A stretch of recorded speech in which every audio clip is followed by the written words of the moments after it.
All right, welcome to the TWIJ show. I am Chris Wink, your host and the CEO of Technically, a news site about local economies and change. Each week, the TWIJ show dives into topics on building better companies, and we'll be talking to leaders who are doing just that. We are an extension of Technically's This Week in Jobs newsletter, which you can join at Technically Subscribe. Today, we're having one of the most difficult and important conversations in entrepreneurship. When is it time to shut it down? I'm joined by McKeever Conwell, now a portfolio manager for the Maryland Technology Development Corporation, better known as TEDCO. It's a Maryland state-backed investment firm. I first met him during the 4 years he was running Given2, a startup that was kind of like a personal gift registry. In 2014, he and his co-founders shut that down. I also have here Andrew Hoagland, the newly minted head of revenue for Next Move, a real-time decision automation platform. In January, he and his co-founder shut their company, Vetted, down. It's a platform for vendor selection. Gentlemen, thank you for being here. How are you guys doing? Yeah, we're not asking that question anymore. So, Andrew, Mac, I want each of you guys to first set a stage before we get into the real lessons of this decision about what was working. So maybe we'll go in chronological order, Mac and then Andrew. Mac, first start with, give us that picture, when were you like, this is working? When my startup is working. Give me that moment that it was like, I'm feeling good about this. It was after I had spoken to an advisor, because we had been working on the technology for like a year and a half. Me and my two co-founders were 3 developers. All we knew how to do was build. So that's all we did. We didn't have a single customer, didn't know what we were doing. And I had an advisor tell me, he's like, dude, for my first 100 customers, I just found people on Twitter and told them about my product. That's how I got them signed up. And so I started spending 5 hours every day just cold tweeting people. And next thing I know, people I didn't know were signing up for our site and using our product. I was like, it's happening, guys. It's happening. And so that was the beginnings of okay, something's going on. People are giving us money. It's finally happening. That was the beginning for us. What is that peak moment and that 4-year journey? If you were charting feeling good, of course there's a lot of bad days, good days, we know that. But when is the highest moment of this? So I would say the highest moment was after 2012. We had gone through 2 accelerators and the product had gotten beaten up and no investors were interested. And so we pivoted. We had figured out a way for people to gift each other things out of the iTunes store. And you would just get a text message with a link, and when you clicked it, it would just download, and people would always be shocked. And so we realized okay, there was real value in that. And so we pivoted to that, and that led us to getting some partnerships. And next thing I know, we're talking to Disney about wanting to use our platform. We did a deal with Viacom for Nickelodeon to do some stuff. And it's okay, this is really starting to take off. We are getting big name clients. We're starting to do some things. And so the moment we were peaking was also the moment where we were starting to die as well.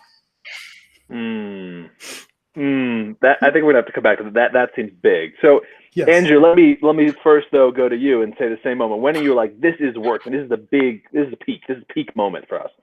Yeah, so for us, we were pretty excited in the first, I don't know, it's called 6 months around that timeline. We had launched our first version of the MVP.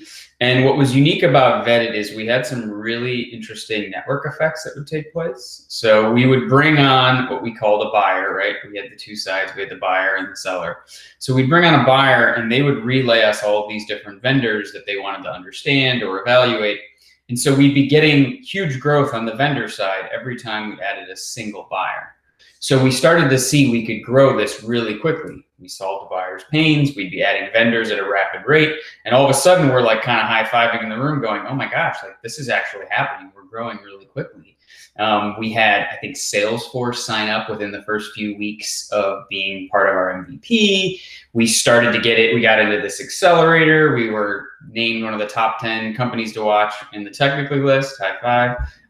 So it was it all kind of happened within a 2 or 3 month period. And of course, as I'm sure we'll get into, the signs that we should have been picking up on, we weren't paying attention to. We were paying attention to all the positive noise. And what you could have, maybe a more experienced entrepreneur might have noticed, was there were 2 or 3 things that we still were not doing well at all that would inevitably come back to bite us.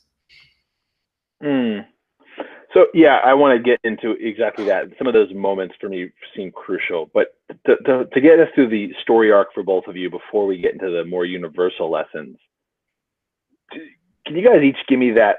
When was the moment when you first knew the right decision is to close? Paint me a picture. Like, Mac, do you remember the room you were in? Like, give me the. Yeah, so I remember the moment, right? So I mentioned the time it felt like we were starting to peak was also the time we were starting to die. And what happened was we had gone from being a consumer product to a B2B product. And at the same time, like I told you at the beginning, me and my two co-founders were all developers. So it's 3 developers. I got pushed into the CEO role just because I didn't mind talking to people. And so trying to figure out how to sell to consumers was like a thing I could do.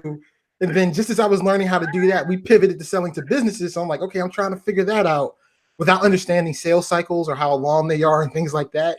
So as we're starting to get these big deals coming in, we had been in business for almost 4 years and barely made any money, right?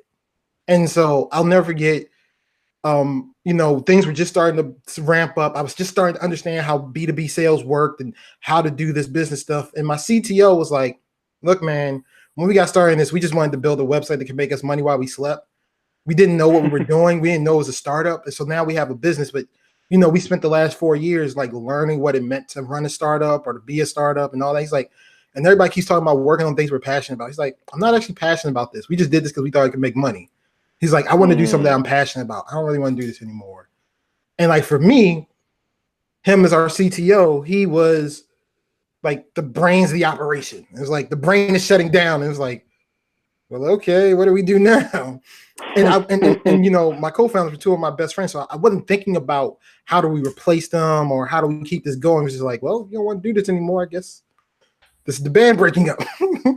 So then the question became like, so what do we do now? And so that was the moment. I still love that dude to this day. He is amazing.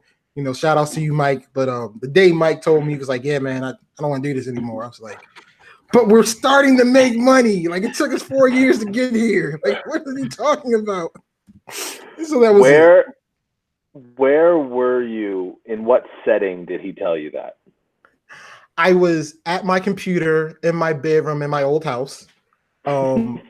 Like sitting there in front of the computer looking at emails, and like we were on a team call, and not only think it was a team call, I think it was just me and him.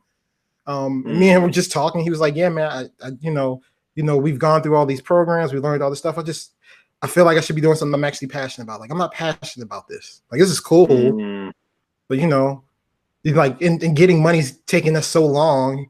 I'm like, but we're starting to make money now. He's like, yeah, but we've always ran into like opportunities and deals, and like you never know what's going to happen till it happens. He's like, we did this deal with Nickelodeon, and like we had to pay for everything up front. They didn't pay us for like 9 months. It was like 3 months. It was like 90 days. And he's like, how many more times can I deal with stuff like that? I was like, being working on that shoestring budget and trying to stretch out this business for years on end, just kind of got to us. Yeah, that's a heavy phone call. I get that. Yeah. Andrew, this is quite a bit more recent for you than Mac, so I imagine you have quite vivid memory of that conversation. Sure. Well, so for us, and obviously I've been asked this question many, many times already, and it's hard to describe when you're not an entrepreneur or a founder what it's like near the end when things aren't working. Because it's not like you have a quarterly report you're giving to the board and the board's like, it's time to shut it down. It's like, no, things have not been going well for weeks or months at that point. And I kind of call it like a slow death march that you're on, but you don't really want to admit. So when you begin that death march, you maybe have 2 to 3 months of time left where you're still giving it everything you've got. You're still grinding. You're still trying to talk to investors and customers and whatever it might be. But there's a voice in your head that's like, I know this is probably not going to keep going. And so for us, we had gone out and tried to raise, a significantly larger amount of money. We had failed probably for the 3rd formal time. And that was when we knew we only had a couple months of runway left. And so we knew we weren't going to be able to get a big round of funding together. We knew we weren't going to be able to hit profitability. So we were like, all right, how do we get creative? How do we try to save this over the course of the last, let's call it 2 to 3 months? And so by the third month, I remember just waking up one morning and I, called my co-founder and I was like, I think we're ready to like actually do it. As opposed to, oh, we just, finally ran out of money on day X or whatever. We knew that it was coming, and it was just a morning, and it was just, sipping the coffee thinking, all right, it's time to call it. And obviously he was on the same page. Otherwise it would have gone very differently, but.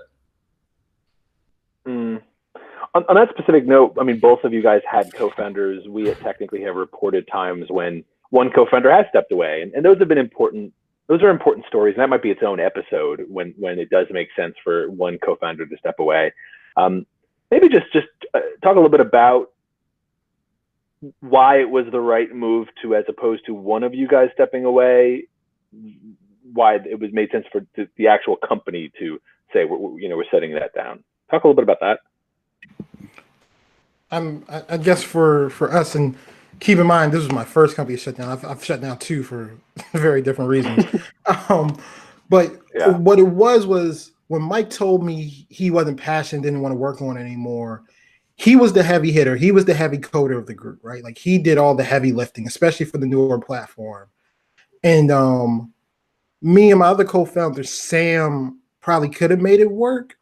But I also think Mike was the connective tissue between the group.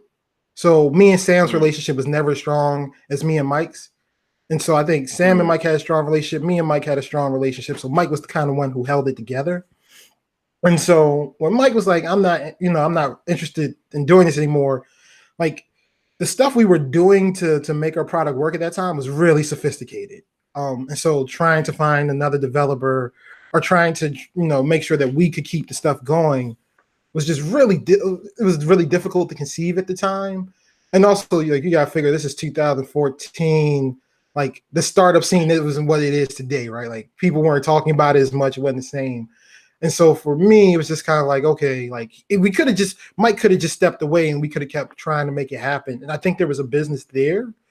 I just don't know we would have had the right team construction going forward. And team is so important, right? I not think had we been in another position where maybe we had to raise money and maybe we had the ability to have just like hired employees and things, we could have kept it going. But since it was just still just the 3 of us, he was such a critical piece that him walking away that was kind of it. I want to come back to that on what lessons you would give to a friend, but Andrew, maybe a similar just prompt there about why was it the right move to close as opposed to just you stepping away. Yeah, so we were obviously in lockstep near the end, just trying to make sure that the 2 of us understood what is important, what are we motivated by, what do we want to accomplish. And so I don't know if I had to boil it down, like it came down to 3 things. Like number 1 was our goals for the company. Like the goals no longer felt attainable. Like for better or for worse, we were the type of company that was built on a venture model, and without being able to get the right venture funding, we had spent 2 years building a company that couldn't reach profitability in the next 6 months, 9 months, whatever it was. So there was this voice in our head that said, yes, we can keep going. Yes, we can scrape and claw some more funds together, but where are we going to be 6 months from now? Would any of the investors take us seriously again? And we didn't think the answer was yes.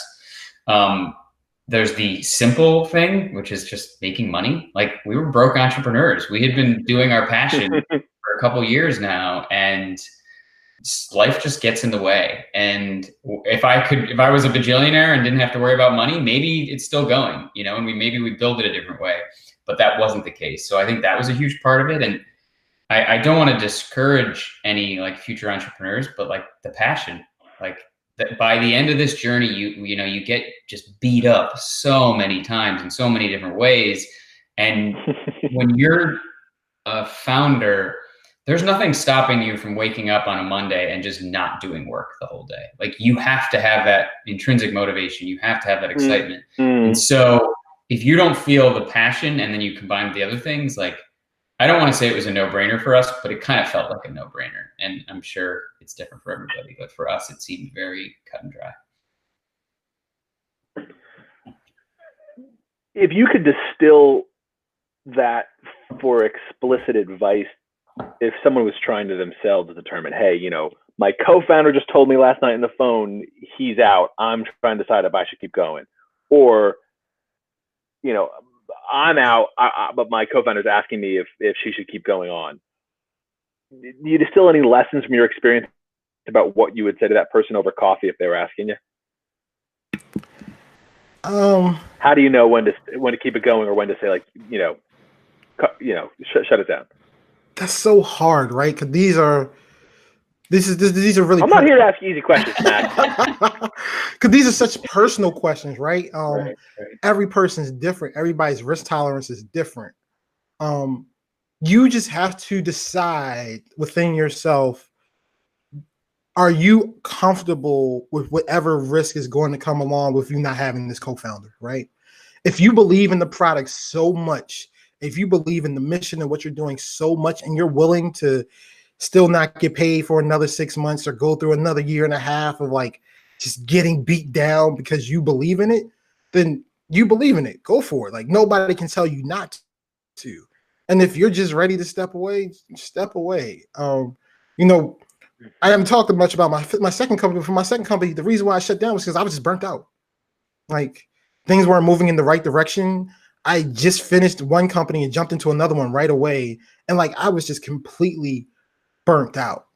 And I just woke up one day like, I don't feel it. It's not there. I don't want to do this anymore. I'm out, everybody. Right? Like, that happened, and right. It's one of those things.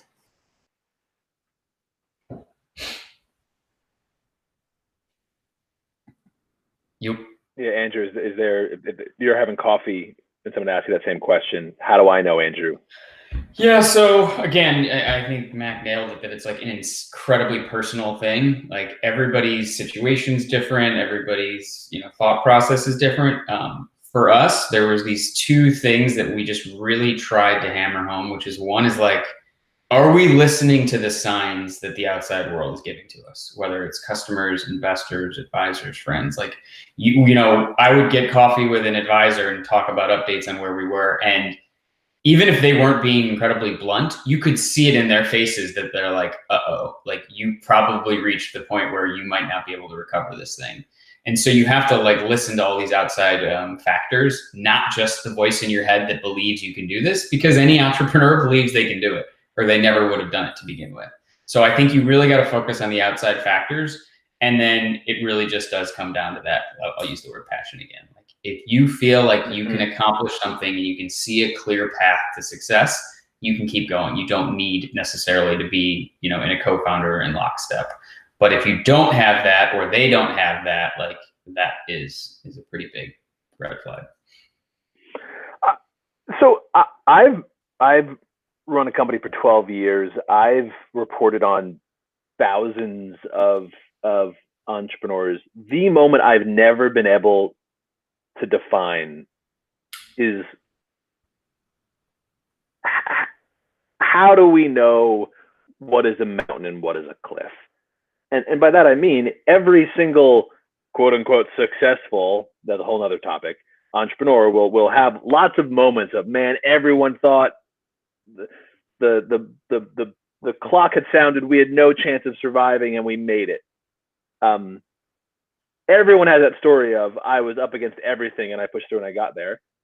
But also, as we all know, there's a lot of people who have, like, those stories are really unhealthy, because there's a lot of people who push themselves to the edge where they either have like their mental health degrades, their like family, or like, some really dark stories to it that I think often do not get talked about enough, because we don't have we only tell those stories. How does anyone know, mountain or cliff? This moment is a mountain or a cliff. Do either of you have any thoughts on that? Or like, how did you know that this was a cliff, not a mountain to climb? If my metaphor is following. For me, you never know, because every mountain is a cliff and every cliff is a mountain, right? Like, even for my first company, I used to tell people, so we originally did this, we allowed people to crowdfund gifts and you do it in the form of a registry, right? And we did it at a time where we called it social gifting. We had a lot of competitors. For whatever reason, in 2012, the idea of doing gifting online was a big deal. right? I remember that. I remember us reporting on that, Mac. I definitely remember that. Yep. So that was like a thing, right? Like Facebook bought a company and Facebook Gifts was coming. Like it was a weird time. And so I used to tell people like, you know, we pivoted to doing this B2B product, you know, and allowing people to programmatically purchase things out of iTunes to distribute. And I would tell people that one of our biggest mistakes was that we didn't pivot sooner, right? Well, here we are, 2020, and the online gifting, social gifting doesn't even exist anymore. Like that industry is like dead. And it's like, well, if we had just kept doing that and lived and survived long enough, we could have been the market leaders if we kept pushing, right? But that's because every mountain is a cliff and every cliff is a mountain because you just don't know. You can't see the future. So you as an entrepreneur, whenever you get to those moments, they're more instead of mountains or cliffs, they're more like crossroads, right? And so you get to this crossroad and you have to make a decision. That's a really hard decision. You don't know what to do. You overthink it. You talk to a bunch of people. You talk to advisors. And then you get to a point and you say this phrase that precedes every major decision in life. Now, Chris has heard me say this before. And the phrase is F it. You just say F it and you pick a direction and you go. And you just don't look back. And you try to figure out if you made the right choice or not. And if you didn't make the right choice, you try to turn around and run as fast as you can to go back around the fork, right? So like, it's just, you just, as an entrepreneur, you just constantly run into these forks in the road and you never know which way is right. One could be sending you to a mountain, one could be taking you to a cliff, and you just never know. Or you could get to that fork in the road and you know what, be like, I'm tired. This is just one fork too many. I'm good. So that's the way I kind of think about it. I like that. Yeah. I think the thing for me is that it was like I came at this from a probably not that unique angle, but you know, I'm happily married, and when I was ready to make the decision to become an entrepreneur, I went from gainfully employed to not making any money on day one, and who knows when this next salary was going to come. So this was a decision that like I had to work hand in hand with my wife on, because you can't just go to your significant other and say, look, I'm going to go make no money or little money for an indefinite amount of time, and I have no sense of when this is going to change, and I have no sense of what we're going to burn in the meantime. That just that's not practical, right? So for us, once I knew that I was not going to be able to pay myself a good salary, there was that like kind of ticking time bomb in the back of my head where it really did feel like this is going to come to a head, and this is probably more of a mountain than it is a cliff. And that's just unique to me, and it's not unique to, or it might not be the same for everyone. And I get that. And so that kind of helped push me in that direction. And I firmly believe the mission that Vetted went out to solve will be solved, and by someone else. It's just not going to be our team for various reasons, which is both a wonderful feeling and a terrible feeling at the same time. So that's kind of what it was for us. One reason that I've come to admire both of you. I've known Matt quite a bit longer than you, Andrew, but I was immediately impressed by you. Is 10 plus years of reporting. I've always found those who I think are most serious are pretty, you know, and have a degree of self-confidence, are able to self-diagnose. This happened, that happened.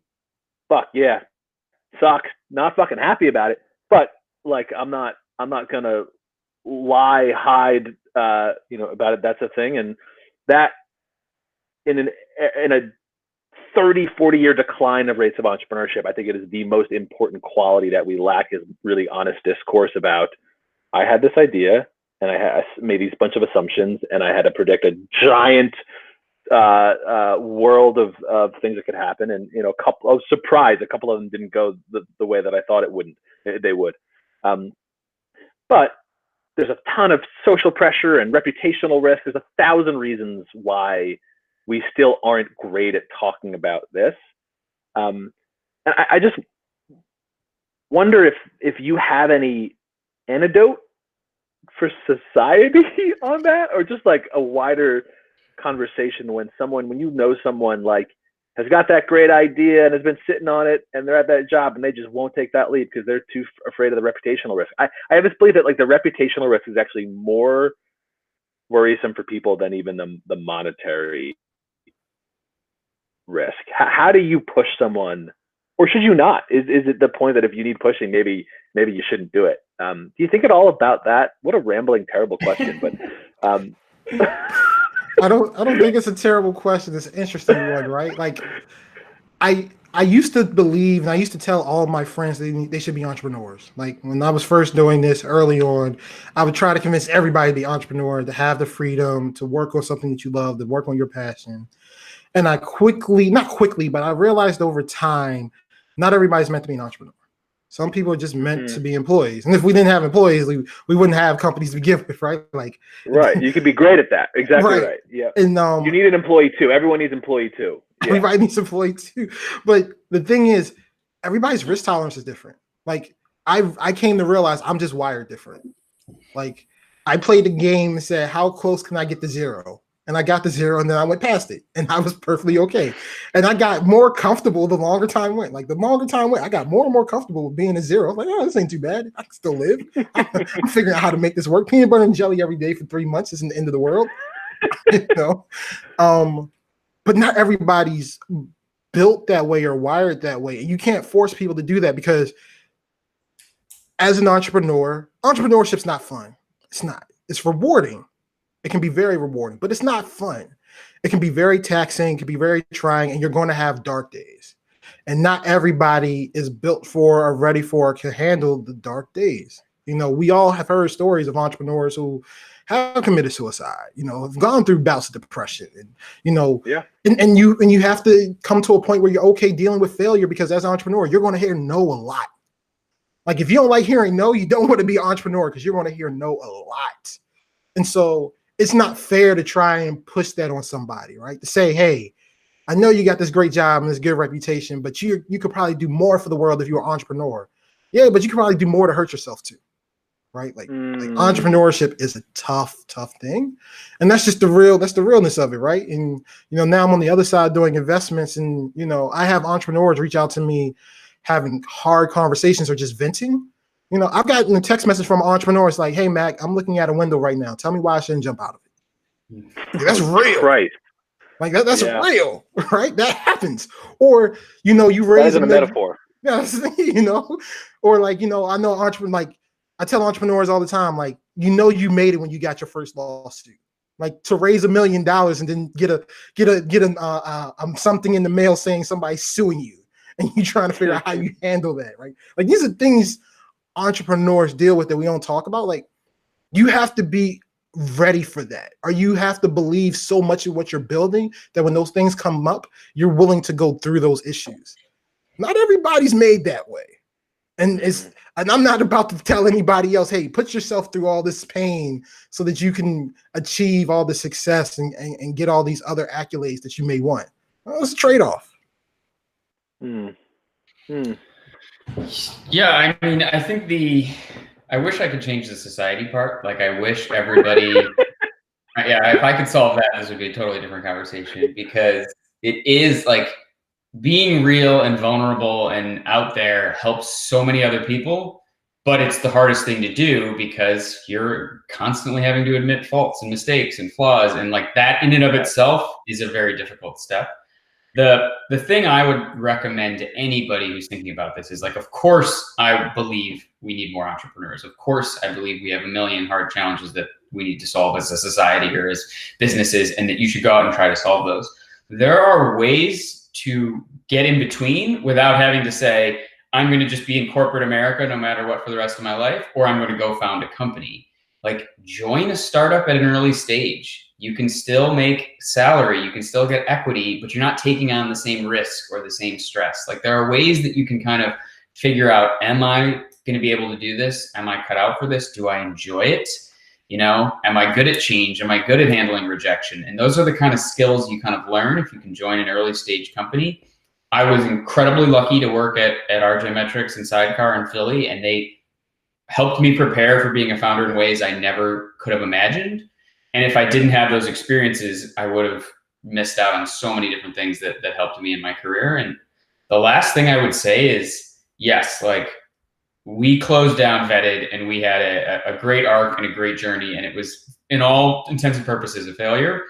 But there's not a single interview that I would go into and come out worse than where I was 2.5 years ago. There's not a single company that would say, you know what, I really wish you were just a VP at X company. Being a founder isn't nearly as the experience I'd want. So like for all of those reasons, like again, my recommendation would be do it or find a way to get as close as you can without doing it yourself.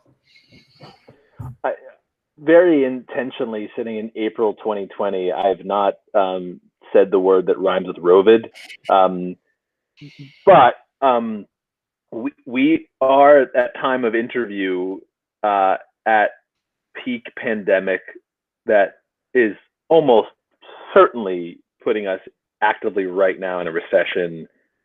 Frankly, depending on how this video ages a year from now, maybe something a whole lot darker. We could be in a really bad economic moment right now. So probably going to accelerate a lot of difficult questions, or a lot of founders who are like stretching things are going to confront them a lot sooner than perhaps they wanted. Hot take, is that good? Or just, well, is that good? Are we going to have a whole lot of conversations sped up that perhaps maybe always should have happened? And we had a decade of growth and relatively flush venture markets and or relatively experimental budgets from large clients. Is it good that this is going to get sped up and we're going to have a whole lot of people close up? Okay. First and foremost, it's not good because there's going to be a lot of people losing jobs, right? There's going to be a lot of people just aren't going to be able to feed their families, or going to find it harder to survive day to day, right? So that inherently is not good. And we got a bunch of people getting sick, right? Like those things are not good. If we're talking about from a standpoint of entrepreneurship, I think valuations are going to come back down to earth. And I think from an entrepreneurial standpoint, we're going to see who's truly built to be an entrepreneur and who's not, right? Like even with the companies I work with, the entrepreneurs who are flexible and are always thinking of unique ways to stay relevant, they're figuring out ways to stay alive and keep their company going through this, right? Entrepreneurs who are a little bit more rigid in their thought process and how they run their business are having a much harder time keeping going, right? And so I think seeing those personal, those intangible traits of entrepreneurs that are being successful, I think one's going to help investors kind of quantify what they look for in entrepreneurs in a different way. And I think it's also we're going to, like, from a venture model, investing in companies that are optimizing for profitability versus growth is never as exciting, because growth is really what gets you the higher valuation. But through a situation like this, those companies that are optimizing for revenue are sitting a little bit better than the ones who are just optimizing for growth, right? And so I think there's going to be a recalibration in the market for things like that. So are those recalibrations that we're going to see in the market, could those be good? Yes, I think those are going to be good things for the market. At the end of the day, a bunch of people losing jobs, losing money, and having to have those hard conversations. I mean, entrepreneurs are having some hard conversations. Like that's never good. It's never fun. Yeah, I would completely echo that. Like, if you are a startup and you're right now prioritizing, revenue generation and driving towards profitability instead of just like a VC growth model, you're set up for a lot more success, but B, you can always go back to trying to go into hyper growth mode. Like any really well-built company can always say, you know what, we're profitable today. Let's go take on a ton of venture money and try to grow at an incredibly fast pace, knowing that we've already been able to hit a certain milestone and now we're willing to take on risk. So those types of companies are going to be set up even more for success in the future. And it doesn't mean they have to stay, whether it be bootstrapped or driving to profitability, et cetera. And I think if you look back in history, like some of my favorite articles, I'm an optimist by nature, if you couldn't tell. So like, look at the companies that were built around 2008. Like, there are some of the biggest and best companies that are out in the market today were built in 2008. And who better to handle these like crazy times than founders who want to go through this journey to begin with? Like, if you can't handle change and highs and lows and all the kind of things that come with running a company, you wouldn't have started one to begin with. So while this is a very, very, very tough time and completely unprecedented, at least in my lifetime, like I think startups should be better equipped to handle this than most, given all of those different factors. But a theme of our conversation we've just had is this is about, you know, you're a person first. If this is a mental health or something, you know, really serious, close the damn thing and prioritize yourself over the thing. I think that's an important moment. We're going to have, as you guys are both alluding to, some really stressful times here. Unfortunately, this is not looking like a few weeks. This is looking like we're lucky if we just had this be a few months. So I think it's going to be okay. I think that's something that we can't not end this conversation with something like, it's going to be okay. It's going to be okay. Close the thing. It's going to be okay. So as we head out, you guys are both happen to be in really impressive roles. And I feel like it's a really important question. You know, day you decide to close, probably it would be helpful if you could go back to past you and say, hey, it actually turns out okay. You're not, you know, actually, I'm not going to make any bad joke, but yeah, maybe message that to everyone listening here. You are future you talking to potentially past you.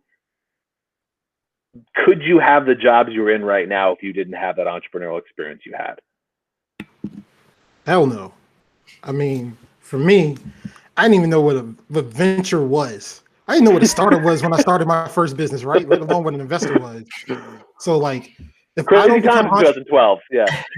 I mean, we actually started building in 2010. Like, okay, there was nothing out there. Fair. So like, for me, I'd probably still be a government contractor or be a dev or be a manager at some dev shop, you know, running code and things like that. Like, that's the track I was on. I'd have been financially, I might have been in a different place because I would have been financially stable through a lot of stuff and still had a good salary through it all. But I would have never even been exposed to venture capital or investing. And so, or had the experiences and met the people that I've met. You know, I've met billionaires. I've met multimillionaires. I've met people who have sold their companies for billions of dollars. I call some of those people my friend, right? Like, if I don't go to become an entrepreneur, I never gained that.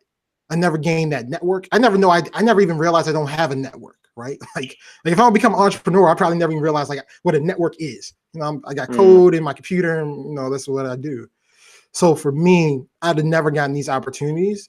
And probably one of the greatest things that happened to me being an entrepreneur was getting opened up to the idea there's just so many opportunities in this world. You know, like even when I was going to college, right? Like, so I started my first company, I think I was 24.